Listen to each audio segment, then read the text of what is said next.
Nous allons voir vos besoins en protéines.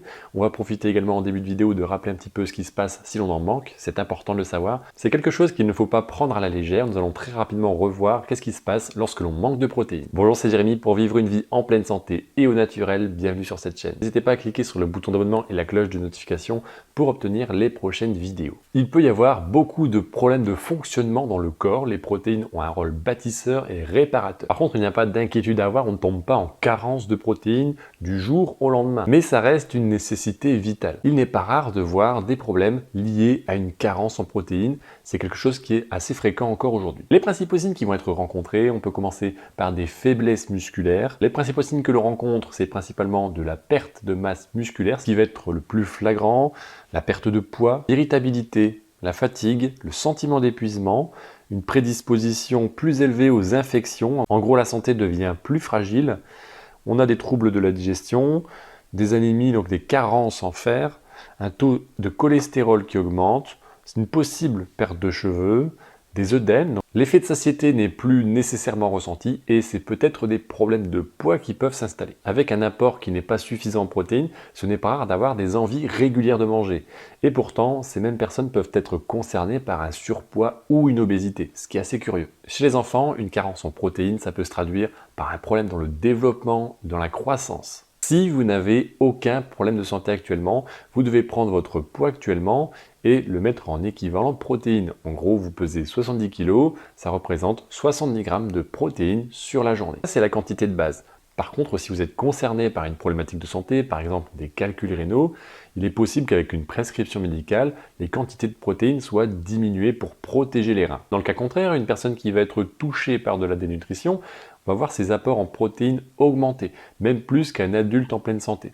On retrouve généralement cette situation pour les personnes âgées. Bien sûr, la quantité de protéines augmente également pour les sportifs de haut niveau, mais également pour les particuliers qui font du sport régulièrement, comme de la musculation, de l'endurance, etc. Les aliments qui contiennent des protéines, on laissé globalement, c'est la viande et le poisson.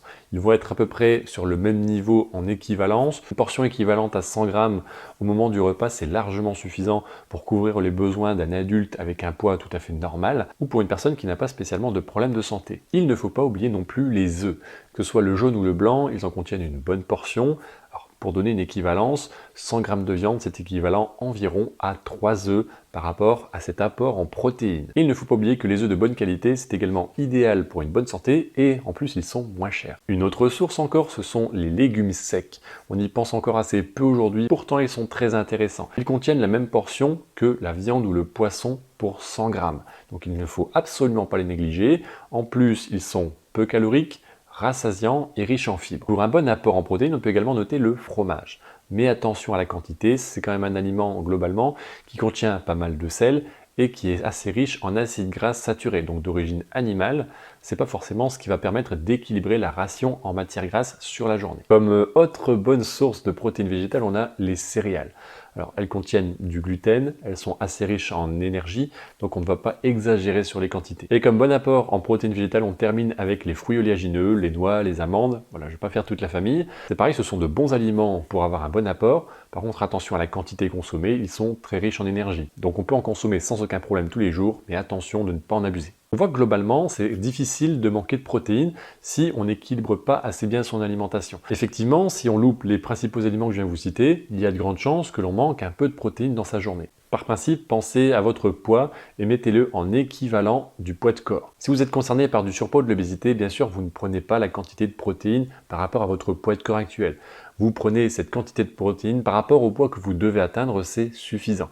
Bien sûr, si vous entamez une démarche de perte de poids, c'est toujours intéressant d'avoir un peu plus de protéines pour permettre de compenser justement la perte de masse musculaire liée à la perte de poids. Si vous voulez obtenir des solutions clés en main avec des menus équilibrés adaptés à votre besoin et à votre situation, je vous explique tout dans ce programme offert que je vous ai mis en dessous de cette vidéo. Et on se retrouve bientôt pour une nouvelle vidéo et un nouveau sujet.